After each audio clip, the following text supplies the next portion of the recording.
Good evening and very warm welcome to one and all joining us today.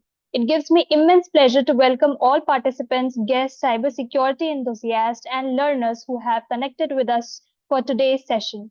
Let me begin with a thought that perfectly reflects the reality of our increasingly digital world.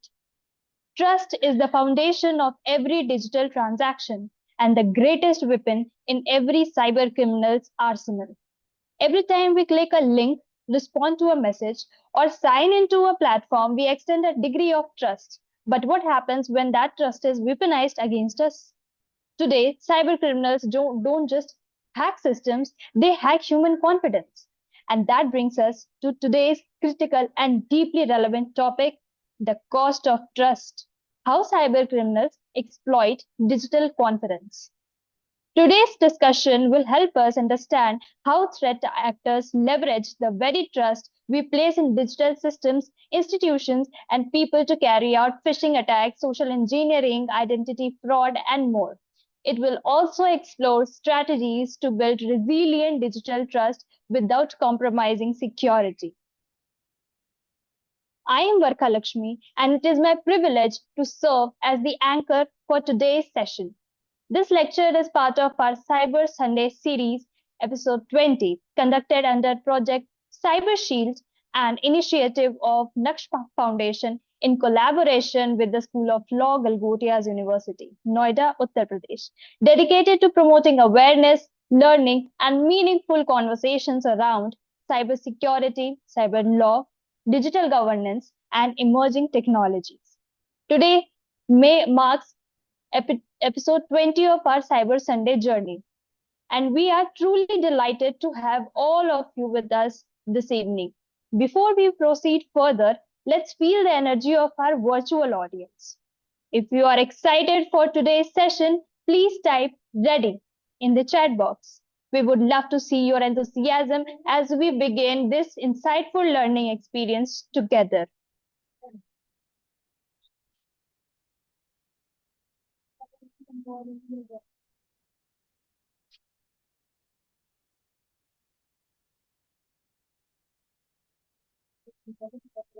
It is my privilege to introduce our esteemed guest speaker for episode 20 of Cyber Sunday, Mr. Kamesh Babu.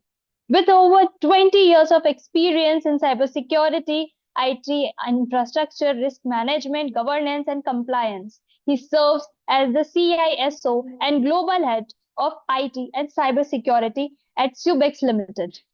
A CISSP certified professional, he has led cybersecurity compliance and digital transformation in initiatives. He is also dedicated mentor under and active contributor to the global cybersecurity community. Without further ado, sir, I would like to hand over the floor to you. Hi, good evening, everyone. I'm actually really excited to be part of this session. And uh, I mean, what is the background, Lakshmi, like for most of the audience who are present today? Sir, we are all students. Like Okay, in Naksh Foundation, we are all students. okay, students from which background? Like, is it like legal or is it Law. It's a legal, sir. law? It's legal. Oh, then wonderful. Okay, so you are like most of you are like already, I would say, like while studying itself is like aware of a lot of things which is there. Okay, so shall I present my screen, Lakshmi? Yes, sir. Sir, I'm making you the co-host so that you Okay, can share your screen.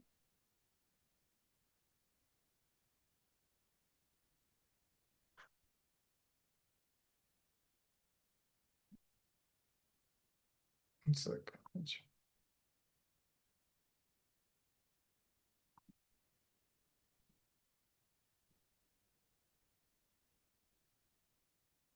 Are you able to see the screen?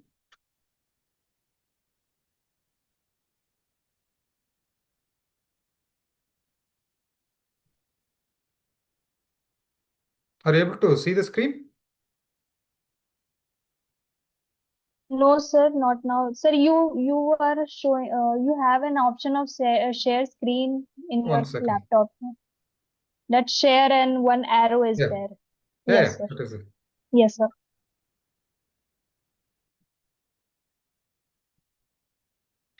Yeah, are you able to see the screen? Yes, sir. Now it is visible. Yeah. Hey, good evening, everyone. Hey, how much time I have today so that I can structure it accordingly? Sir, 1 hour. 1 hour, right? Fine. So instead of wasting, like, let's get into this one. I don't want to tell too much about my thing. So, but I have like overall 25 years of experience, and predominantly I worked in systems and cybersecurity side. So now the topic which we are going to cover today is the cost of trust, which is also close to me. Like whenever anyone says like cybersecurity, people initially like think about, oh, I need to know about a lot of technology and other things. But in reality, if you see, everything like boils down to emotions, and finally, like the only thing which will matter is like trust. Who are you trusting? Whether it is people, or whether it is technology, or whether it is like audio or video or messages, whatever you're seeing in your screen, right? Whether it's a social media or Instagram or whatever it is, we generally like tend to trust too fast, telling like everything is like true. But in reality, is like the cyber threat actors, what they do is like they play around with this trust factor. Okay, they they know like, yes, we are very quick to trust, but we are not verifying at all easily. Like so the trust the topic is like very critical in cybersecurity. There is, I will not say like there are too many things in cybersecurity. I mean, that yes, there are technical aspects in cybersecurity, but the key thing which everybody has to learn is like what we should avoid. Okay, I mean, what we should not trust or what we should trust. That is the key thing. Let's. I mean, this is why the trust matters is a simple thing. Like it is like it's not a technology problem anymore. It's just a trust problem. See, if you see the internet, if you Google and say like, what is the cybersecurity problem right now, like which you're facing in India, like or anywhere, most of the things you will say like some couple has lost so much of money because of digital arrest, or like it could be like somebody is calling and saying like your SIM card will be deactivated if you don't do something, or your UPI like for receiving money also they say like you have to enter the pin, whereas in reality it's like only for sending money to somebody else you have to enter the pin. Like for receiving you don't have to enter the UPI pin at all or scan anything. That is for them to do, but they will say like I have already transferred the money, and you need to enter they'll send the QR code if you have not received, and they say like you please scan the QR code and enter your pin, you will receive the money. Whereas in reality it is like you will enter the QR code, and the money will go from your account to the other account. So all of these things is like people are like playing around with the lack of knowledge, and they play with the trust thing. Okay, they first like they'll ensure like they'll, I mean, there are quite a few things. Let's go to the next one. So even our digital trust economy is like these are the few things like which I've captured, like telling like see all of those things, like whether it is emails, OTPs, QR codes, UPI, social media. When I say social media, is like whether it is like Facebook, WhatsApp, or you can take like Instagram, any of those things, or AI content which is getting generated nowadays. It's all like appeal like as though like everything is true. Okay, I mean just like it is like real thing, and that is what like people are falling for it, telling like okay, somebody will ask you to click, and somebody will say like this is the news which is floating. Even it is easy for us like right now to float fake news. Okay, so somebody is generating and 100 people liking it or forwarding it, people will think that that is the true thing, which is, I mean, that is the truth. Whereas in reality it's like nobody checks like whether it is actually happened, or all of those things is like still this one. So okay, the point which I want to make is we as humans, right, especially like Indians, or like I'll not say Indians, like even generally like as humans, the moment somebody sends some sensational thing, or like something like which is attractive, which is like tempting to us, right? So we believe like telling like, yes, if I click this, like I will get 200 rupees bonus. If I click this, like I'll get it like 500 rupees bonus. Like so we end up like clicking on those things, thinking that like okay, we are going to get money like but in reality is like that is what people are playing around with it, telling like with the emotions. Technology is like very small, like they do the social engineering, which is the key thing.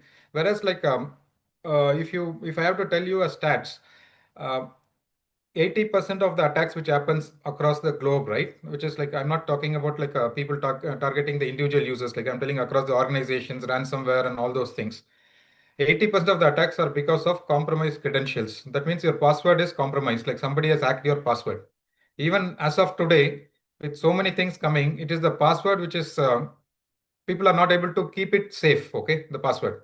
So if we are to ask you, like telling like how many of you like could have kept a complex password for like Facebook or this one? So most of us will say like no, it is very difficult to remember, like so I've kept it like slightly easy password.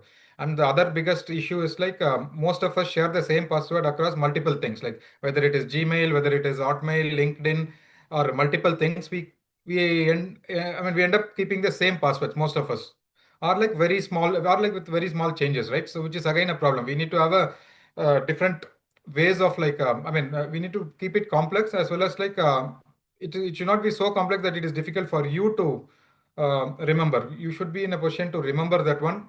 And also like there are like new technologies which has come in, like telling passwordless. You don't have to enter password to access certain things, like you have other factors to enter this one. So you need to get into those modes, like so which is a lot more easier and secure right now. So here, like what I'm telling is like whether you get any emails or OTPs and other things, people are like telling like suddenly OTP will come, even though you have not requested for anything, some OTPs will come as though like somebody has generated sort of thing. So you guys have to be very clear, telling like, did I request for it? Why it has come?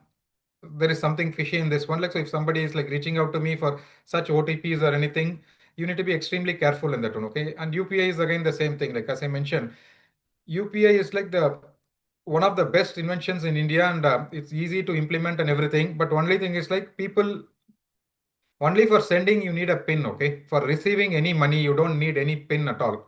So if somebody is saying you need to enter a pin to receive the money, there is something wrong in it. Like you don't have to enter the pin, or you don't have to scan anything like QR code or anything for receiving money. Only for sending money, like even when you go to shop, like you for scanning, you're scanning and you're entering, right? So not for receiving money. Like for receiving money, you don't have to do anything at all. So this is a very simple thing, but people, a lot of people have been like duped with this one, and they lost a lot of money. Okay.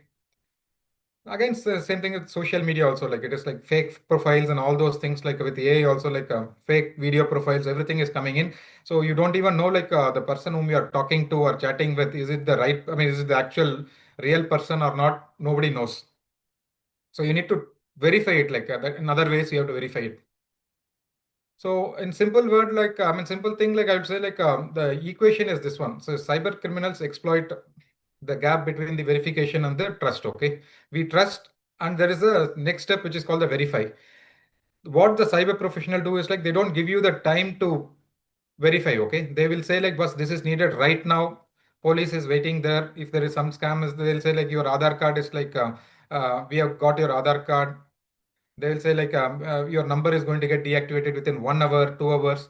They will put all those things telling like where there is like time limit telling like within half an hour, 1 hour you have to do. Otherwise, like something is going to happen. So you don't have to panic there like immediately. Like the reason is like if the key thing which I can tell is like if there is anything to do with speed, urgency, right? Urgency, and then there is a money involved, then 100% it is fake. Okay, fake in the sense like it is like it's a cyber uh, I will not say like attack sort of thing. Is yeah, social engineering where people are trying to take money out of it. Like the key thing is like money. Okay, either it is a money or like if somebody says like trying to take your information, telling like, can you please share your Aadhaar number or your PAN number and other things. Please don't share any of those things to anybody, like whether it is bank or anything. Nobody is going to call and ask in WhatsApp. Nobody is going to call in Skype and say like come into a video call. So there's no concept of digital arrest in the first place, right? So people are still not able to understand like why. I have seen like many people like who are vice presidents of the company or like even CEOs of the company or like even some people from lawyer fraternity, like or like even doctors. So many people have fallen for like the digital arrest scam. The only reason is like the emotions are same for everybody. Okay, it doesn't matter like whether it is like you're educated or like you're not educated. Then also like the emotions are same, and people are playing around with it, and one needs to be extremely careful with respect to the verification factor. So even if it takes time, you have to verify in other ways. Even if like say you get a call suddenly like from unknown number, and and you think that okay, it is your son or brother or somebody is calling telling like they are like stuck in something or met with an accident. Don't blindly believe that telling like yes, they are in an accident or anything. It's you have to verify in some way, like because the world is moving in a such a way like that you can't even trust anything right now. Okay, so you have to verify everything before you take any action. So the key thing in this one is anything to do with money. Somebody is asking you transfer money, somebody is telling like some parcel or whatever it is, like you already got, whereas like you have not even sent any parcel. Don't even believe anything telling, like even if they say, like even if they get your number, even if they get your Aadhaar number, even if they get your everything, that doesn't mean like you have done anything, right? Like, so you know like whether you have done or not. So you need to be like just because somebody is threatening you or like talking in a legal tone, you don't have to accept that telling like, yes, I should, I mean, I have to do certain things for it. Like you need to be, I mean, most of the cases you have to disconnect the call and report it to the cybercrime. Okay, that is the best thing to do. So some of the things which, anyway, I've already mentioned this one. So some of the things which is like this one is like these are the things which the cyber threat actors and all are doing, which is like they induce the fear, urgency, authority, curiosity, greed, sympathy. These are the things. Like sympathy is nothing but some people can say like some donation, they will call you and ask like I mean there is no way like for you to verify that telling like whether they're asking it for um, donation or what it is. So some people use that also, like some people use like telling like your family member is met with an accident and uh, you need to transfer 25,000 rupees immediately, and you will think that, oh, okay, my father, mother, somebody is met with an accident and his phone is not reachable, so I will transfer 25,000. So all of these things is like it all falls under like these emotions. Okay, fear. Some will say like we have got some drugs in the consignment which you have sent to China. You will say like I have not even sent, but they will say like uh, your Aadhaar number is mapped to it. All of those things they'll say like you should come to Bombay, you should come to Delhi. Instead of that, like they'll say like okay, you transfer 5 lakh rupees, 7 lakh rupees. All of those things that they'll induce fear. Urgency is again like you have to do something like your SIM will get deactivated within next 1 hour if you don't do certain things. Authority is like they will say like they are from the cybercrime, they are from the police, they are from narcotics wings, all of those things they will say. And curiosity and greed is like they will say like you invest 100 rupees, you will get 200 rupees same day. And people also get it. Like it's not that people don't get it. Like initial 1 or 2 days, like you get that 100 rupees, and third day, like fourth day, they will say like, okay, you invest 10,000 rupees, and after that, the 10,000 will become 1 lakh rupees, and you don't get anything out of it, whatever like you have invested. So it's just like they're making you like fall into a trap. Okay. So there are various things which is available in the market like FedEx scam, KYC scam, OTP scam. This is like if you search in internet, you will see everything. But the key thing which I would say is like the important thing which I would say is like go through the last what do you call the emotions exploited. So wherever you see, right? So this is the key thing. It is either urgency, it is trust, greed. I mean, most of the time it is the trust, fear, urgency. These are the things which is there. Of course, there are few things like lack of awareness, like where QR code or like UPI is added, right? So that is like a lack of awareness. But most of the times you will see like it is like a fear, urgency, trust, all of these emotions are they are the things like which is being exploited right now because this is universal. Okay, this is not even specific to India. Like across the globe, people know like what works. So these are some of the, yeah, these are some of the things like which is there. Okay, I just want to highlight few things here. Okay, which is like I've taken like a few things which has happened recently, like in this one, and if you see the digital arrest, which is one of the main thing which is happening, and even Prime Minister has come and spoken in Man Ki Baat or like even in TV that there is nothing called digital arrest. But then also you will see like a lot of people still falling in. Okay, the first thing like I purposely like I've taken that one, which is the old one, which I know like for last 2 years, where a Bangalore lawyer like lost 15 lakhs and this happened in 2024. It's again like it's a FedEx courier scam, okay, where the person was like asked about like some drugs was part of the courier thing, and she fell for it finally. And so if you see all of these things, right, like even the other one, like a journalist, digital as Bangalore homemaker, so there is no difference. Like say when it comes to cyber security or cyber crime, right? They don't differentiate between police or this one or like a senior or junior, like so they know like everybody is like the if the person has money, whether he is like a senior guy or like educated, whatever it is, like VP, or like he's only a businessman, they will try in all the ways like a permutation combination and play around with them, and in one of the things like they will ensure like the person is going to fall fall in the sense like they'll get fall into the trap. So this is something is like in spite of all the awareness, right? You will say like digital arrest. People, I mean, at least in the urban area, like most of the people, I think like, okay, will be aware of digital arrest. But in reality, when it actually happens, right, it is like this one. You have a simple example, if I have to tell you, it's like, say I stay in an apartment complex. So they have done um, fire drill multiple times in the last 10 years. Suddenly, when the fire happens, like how many of them actually know like how to use the fire extinguisher? People panic during that time telling, because there is the same thing happens here also, even though people know like FedEx scam, this scam, another thing, people when they are calling, they call in a different way and they tell a lot of things, and slowly like the person will fall for it.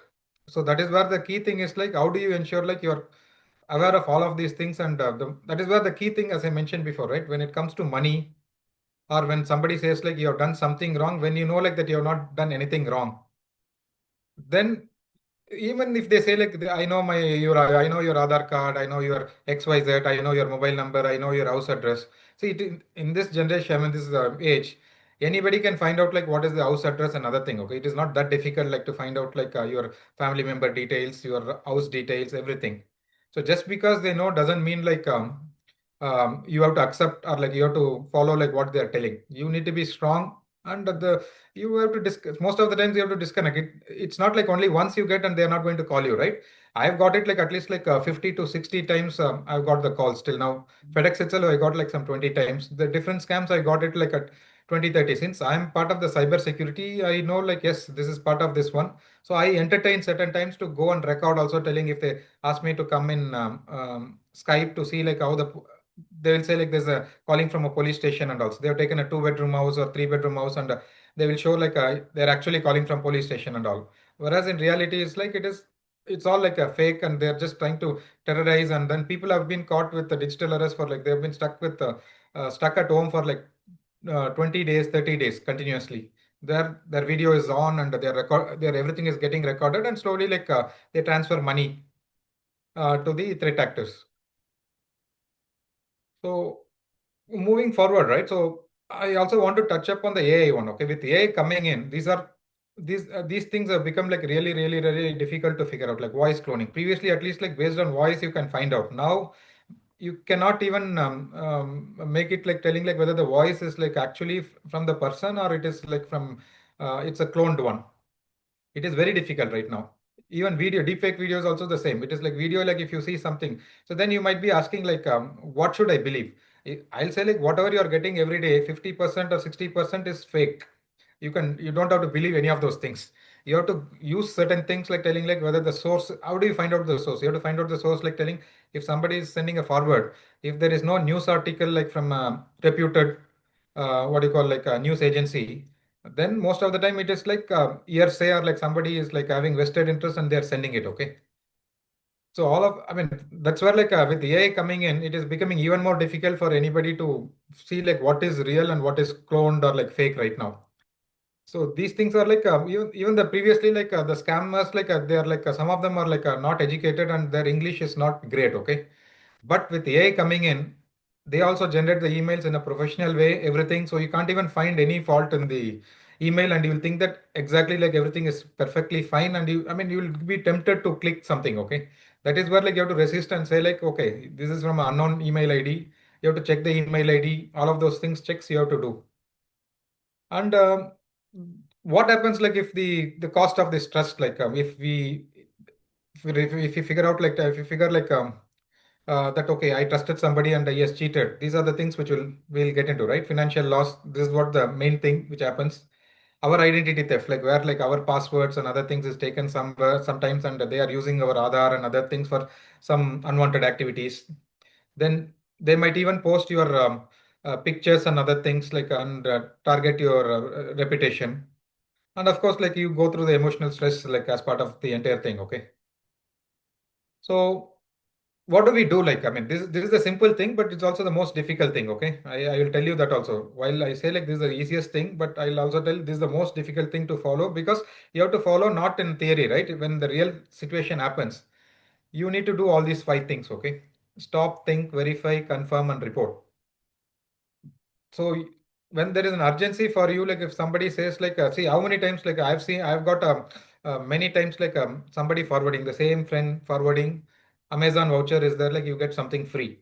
I said like Amazon doesn't give those things like this one, and the URL itself is wrong. It's like they will put AAM ZN, okay? They will not put like the full Amazon domain itself. Like the domain itself will spelling mistake will be there. But still, people like the moment we say like in especially in India, I would say like the moment we say like something is free, you get some discount or free. The moment then people will immediately jump telling like anyway I don't have to do anything. Let's forward it. This forward is the easiest thing. People, I mean, I don't know for what reason like we forward something we get we just like that like we forward to hundreds of people without even validating. Okay, this is the biggest what do you call like emotions which the threat actors are like utilizing, telling like if they send something false, that gets propagated to the entire India, okay, or like entire world. People will forward it without knowing like whether that is true. All of those things is there. So for me, like I'll say is this one. So there are two things. See, uh, when it comes to cyber security, it is not only about money. Money is yes, money is the most important thing. But there are also other things telling like reputation damage and other thing telling like you can spread fake news about like a actor, actress or like VIPs or whoever it is, which is not even true. But it gets spread easily like in social medias, right? Because we don't even check whether that is true or not. Some people will say like somebody has already passed away, whereas like in TV you will see like he's still there, he's still alive. But somebody is like somebody has already said like from morning itself they said like so and so has passed away. So these things are like unnecessarily like we are doing it for what I don't know, but that is our nature. But we should be careful in terms of and also educate. Like see, I do this one. See, my father is like 8 years old. He also doesn't know like a lot of things in this one, and he gets hundreds of messages in WhatsApp. He keeps sending to me, and then I have to educate to him, telling like what what is fake in that one and how to check the fake. Then he says like, boss, then I have to spend more time. I said, yeah, 80% of the thing is fake. So either you need to change your group. You should like work with groups like a group means like your friends and other things who don't forward such things. Okay, if you keep forwarding such things, like it's like everybody will finally get the junk only. Like right, it's very difficult to then every time every day like then you have to be checking telling like which is the real news which is the fake news. So you need to also figure out like from where you have to get the news also, okay? Like you have to curate and then restrict yourself to like certain news sites or websites or only like few things, not like any Instagram or whatever it is. Like sometimes yes, some latest news like gets spread over internet, I mean the Instagram and other thing, but you still need to validate it, okay, whether it is true or not. So some there are some sites which is available for this one fact checking and other thing, fake news checking and other thing. But it's like not what do you call like standardized or anything telling like where every it's like it's become not big like where everybody can go and put it in one particular site or like few sites only. There are bits and pieces like some sites are there. It's evolving, but the only thing is like the default I would say is like 90 you don't have to believe any of those things is what I would say. Whatever you get, you don't have to believe anything and you assume that everything is fake. That's the best thing like to this one. Then you will not forward, okay? You forward only if you 100% sure telling that it is actually like true. So here in this one, stop, think, verify, confirm on this one, right? So just take a 1 minute, 2 minute pause before, like especially financial transaction, do the same thing. Same way, like when somebody is adding you as a friend request in Facebook or Instagram, wherever it is. If you don't know that person, then please don't accept the request saying like unless you are like you want to take the risk, okay? So otherwise, like you think that okay, anybody who's requesting me is my friend, it's not going to happen. Like there are people like there's a concept in I'll let me cover the concept of zero trust one. So this is the five points, and I'll also tell you like where to report. So this is another thing which we don't do. Okay, we keep ignoring or like we this one. So but one of the things which I would strongly recommend you guys is like whenever there is any cyber security issues, right? Like somebody is trying to reach out to you, and you know, like yes, it is a they are trying to take money from my side, like all of those things. You have to report to the national cybercrime. There are two things are there. One is like number is there 1930. You can dial a number, and it's a toll free number, and you can talk to them and report that one. Or you can, if you have like any digital evidence and other things, then you can go to the website, which is the cybercrime.gov.in. See, most of the times what happens is like if you report it on time, right, the chances of you recovering your money in case if you have lost or anything is very high. If you give, I mean, if you say like okay, if you waited for like 48 hours, 72 hours, then the chances of you recovering the money is like very remote. So the sooner you do, the better. Most of the people like have recovered at least 50%, 60% of their money lost in if they have reported in the first 1 hour, 2 hours, or like 24 hours. If they have reported in the first day itself, at the moment they get to know like this one, so there a very high chance of they recovering the money. And a few other things is like which I would seriously request you guys to look at it is like MFA is called multi-factor authentication. Don't rely only on simple password. Okay. Nowadays, like there's a concept called multiple factor. The multi-factor authentication is like you have after password you have second factor and third factor also, which is like your authenticator. You get an OTP or like you get a code in your mobile which you have to accept before access is given to any of your websites, whether it is your banking or whether it is your LinkedIn or whether it is your Facebook, all of those things support MFA right now. So you have to, by default, like you have to enable the MFA and select the right MFA for you so that you know that people, even if they know my password, they will not be able to enter because the second factor is with me. And some places, like if you are having difficulty in remembering the passwords, right? Don't write it anywhere, like whether it is in a notepad, in a laptop or mobile, it is very dangerous. So you have to use something called password manager. There are free version is available and also paid versions are also available where you can store the password securely in the password vault. But I would recommend one thing which is not mentioned here is like nowadays the new concept has come which is like passwordless. Passwordless means like they will ask you to enter something else. They will not ask you to enter password at all. Even in the first factor also they will not ask you password. You can set it up. So directly like you enter like it is like credit card sort of thing. You enter the pin you can enter in and only you can do that one. Okay. They are even if the other person knows your password, they need your laptop to access that one. Otherwise they'll not be able to access. Verify request is like any URL which you are getting, right? You have to check that URL, like the request, whether it has come from the right, this one. So there are sites available for it, like you can put it in the Google and other places like where you can check like whether it is whether it is already tagged as spam and cybercrime and all or not. URLs another thing and OTPs like of course this everybody knows like don't share your OTPs with anybody. So some of the key lessons are like the key lessons overall I would say is like trust is essential. So no, I'm not saying like trust is not needed. Trust is very essential. Only thing is like blind trust is expensive. That is what I would say. Like blindly don't trust anybody. That means even your friends, whoever it is, when it comes to transactions and other things, unless you know that person, don't believe like telling like okay somebody is sending, so that means it's a genuine request. You have to verify. In some cases, like yes, if somebody is sending a link to you, you call that person on actual mobile number and say like whether the person only has sent the request to you. Okay, verification is the new digital skill. So as I this is the only thing I would say is like the key thing, verification, right? So you have to validate and verify whether the request which is coming. There is no way it is we can stop. Okay.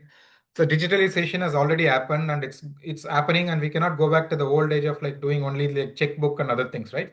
Going to the bank and doing this one. So now online is anyway is going to be there and there is no way we can escape that one. So the only way we can protect is verification of the verification is the uh, that's a it's the new digital skill which everybody has to I mean they have to it's not like one day you can get it right, so you over a period of time you'll have to become an expert in this one.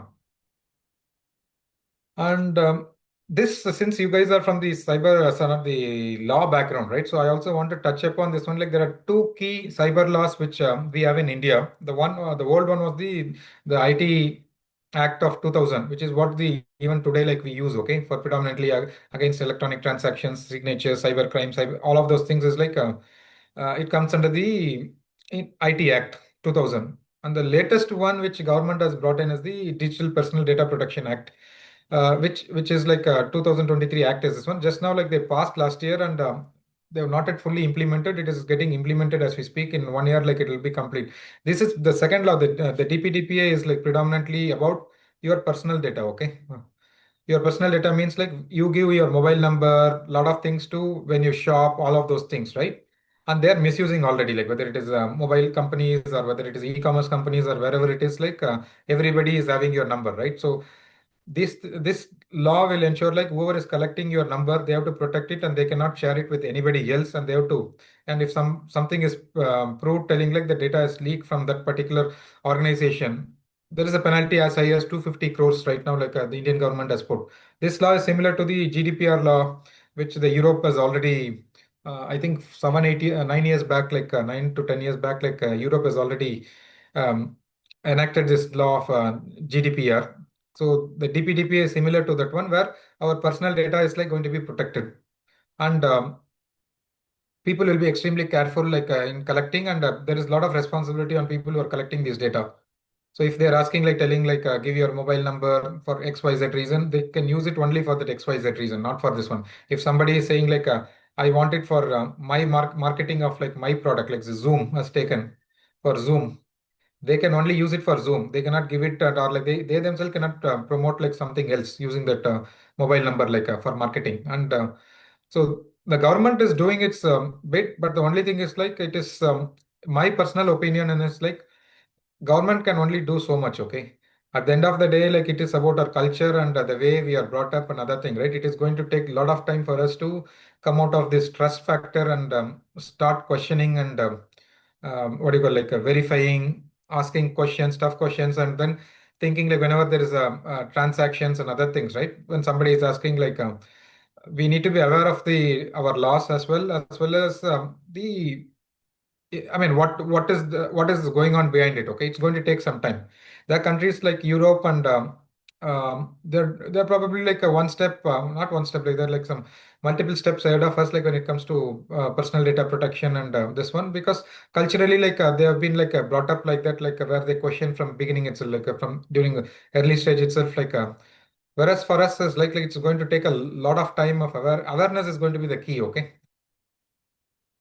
And on the closing side, like okay, the this is again the same thing, like which I said, like it's not like you have to trust less, you have to trust wisely, okay? Whom you should trust, that matters. So this is like similar to like it is not just like only for the cyber security only. Even in normal human relationship, it has become like that. It's like you can't blindly trust anybody, right? So you have to trust wisely, telling like you need to then know like who is the person. Do I really know that person? Same way you're also like if somebody is asking, sending me a link, like do I know that person? Is the link correct? All of those things you should ask, okay? And I do have a brief question answer session. I mean, not, I mean, I'm okay to take your questions, but I also have some questions which I want to bounce it to you, like based on like uh, Lakshmi, like how do you want to take the Q&A session? Like, Uh, Sir, as you suggest. so I suggest in the sense, see, I have, okay, the one second, 1 second.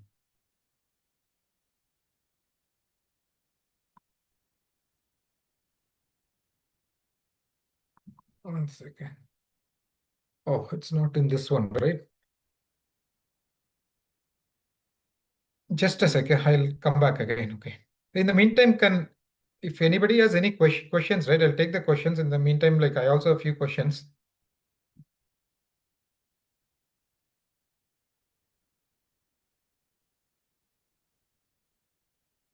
1 second. So that audio is enabled, or they can ask in chat? Sir, they can raise hand if they have any question, or they can use the chat box also. Yeah, fine. I think I mean, anyone has any queries or questions or anything, like, I mean, they're open to ask now.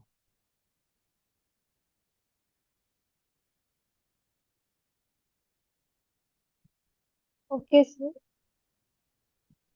Sir, I am proceeding with this quick Q&A session. Yeah.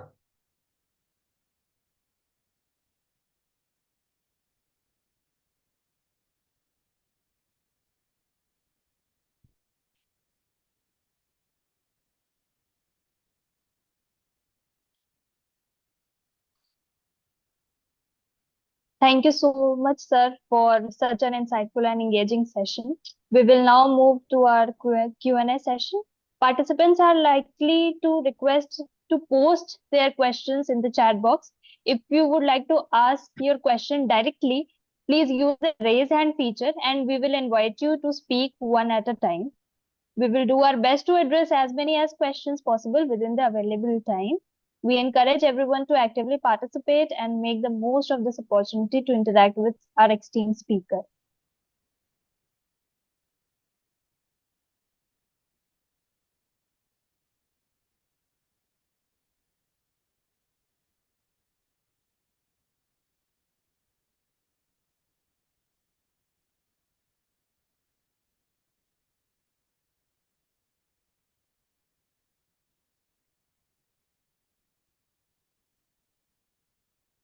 Girkati Sirishla. Yes, you can. Good evening, ma'am. Good evening. Good evening, sir. Good evening. Sir, can you explain what is DPDP Act, sir? DPDP Act. Okay. So see, in Indian government, okay, there are two acts. Okay, like one is IT Act, which is the anything to do with like IT, like anything happened, like a cybercrime and other things that comes under the IT one, IT Act. So what government has done now is like there's a lot of issue like in the recently in the last 5 to 7 years, like where the privacy and the personal data of the privacy of people like when I say privacy means like your mobile number to your like where you have visited, or like in some cases like a lot of those things are captured by different tools, applications and other things, or in some cases like some organization captures it also, like asking you only to give and they will take it. And these things are being like available in a public domain, like where anybody can see your details. So it's like basically like whether you are married, not married, some of those things is like it is no, there's no need for like it's a need to know basis, right? So people will have to take information only for what service they are giving. And second, they have to take the information only for that particular purpose only. Okay, they cannot use that information and market it to, I mean, share it to some advertisers telling like, okay, you market. Like, so suppose if I have taken your number and I know like you are female, 21, law student, and I have collected like 1,000 numbers of law student and say like I'm sending it to some company like who are targeting law students for something, okay, and say like I'm sending it your details for 20,000 rupees or like 1 lakh rupees, telling like this is a profiled one. It was using IT Act, like it was not, I mean, these things it was already always happening. Okay, people get numbers and other things. There was no way like there's no easy way to fix this one. That is when the government, like in 2023, has formed this DPDP Act, like where they're enforcing everybody. Like when I say enforcing everybody means like there are certain people like will be asked to, I mean, they're asking data from you, and they have to follow certain guidelines. Okay, so this government has formed the rules and other things already, and now it is an implementation phase right now as we speak. From this November 2026, 27, like it will 26, and in the next 1 year, it will all become a reality. That means like nobody will easily get your mobile number outside. That is what the goal is. Okay, finally your private information will have to remain private. Suppose you have taken some photos and you have kept in your laptop. Those things people should not take it out and share it to multiple people. Like that will come under the DPDP Act, telling like you cannot. If you put it in like say example is like say suppose simple thing I'll say like you copied something and all your photos in Google Drive in India. So the Google will come under this one telling like because they are the custodian after that, right? So if something happens, that means the data leak happened in Google side, then they are responsible for it, telling like, and there is a penalty, all of those things are there. So which was not the case before. The countries like Europe and all, they had their own rules. US had their own rules, and India also has like got the rule like couple of years back. And the reason why I specifically mentioned that is like this is going to be a very important thing in the next couple of years. Okay, I mean, it's already it started. Going forward, like you will hear more of DPDPA, and the more companies which will come meeting the telling that okay that they will ensure like the compliance of DPDPA is met and other things. And most of the companies as of now they don't comply with the DPDPA. So in the next 1 to 2 years, like you will see like a lot more companies will comply with this, and they have to ensure like example simple, say I've joined a company, my company has taken my Aadhaar card, PAN card, all of those things, and they're keeping it with themselves. and they are giving a commitment telling that they will protect my data and they will ensure that it is not leaked outside or it is not shared with outside anywhere. And if something happens and it goes out, then they have to pay a penalty for it. Okay. Till now, like there's nothing like that. Till now, like it is like there are like a lot of places like where leakages happen, like where companies' data gets lost easily. Like but now DPDP also will come into effect, where they will be asked to pay penalty, like if customer data, employer data, employee data, whichever data is there, like it's going to get affected. I mean, they'll all have to fall in line and ensure like they have to protect all those data.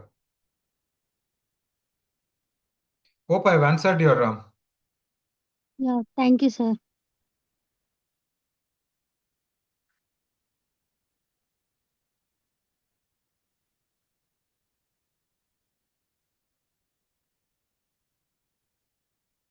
Thank you once again, sir, for addressing every question with such a clarity, depth, and patience. Your session has profoundly enriched our understanding of how digital trust is exploited, and more importantly, how we can protect ourselves and our organizations against such threats. The real world perspectives and practical insights you shared today will truly help us become more aware, vigilant, and responsible digital citizens. We sincerely appreciate your time and invaluable contribution, which made this session and this episode a deeply enriching experience for every participant. So, Hey, thank with you. this Okay. with Yeah. this insightful and enriching session, we now come to the conclusion of today's program. On behalf of Naksh Foundation and Project Cyber Shield, I extend my heartfelt gratitude to Mr. Kamesh Babu for delivering such an engaging, informative, and thought-provoking session. Before we conclude, we would like to introduce our volunteer for your campaign 2026 by Project Cyber Shield. Cyber Shield begins with awareness, and awareness begins with you. Through this initiative, anyone can become changemaker by conducting cyber awareness session in their own communities and helping people stay safe online. If you are ready to make an impact and be part of this mission, simply scan the QR code displayed on the screen and fill out the registration form. With that,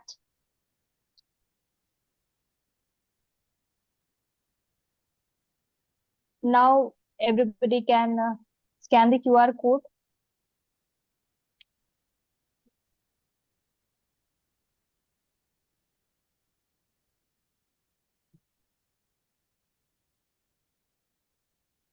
With that, we conclude episode 20 of Cyber Sunday. Please ensure that you submit the post assessment form by scanning QR displayed as successful completion and submission of these form is mandatory for the issuance of participation certificates. If there is any query regarding session or certificate, you can email at event@naksh.org. Thank you for being a part of this learning journey. We look forward to welcoming you again in our upcoming sessions. Until then, stay informed, stay vigilant, stay secure, and continue contributing towards a safer and more resilient digital world. Thank you, everyone. Goodbye, and take care, and have a wonderful day ahead.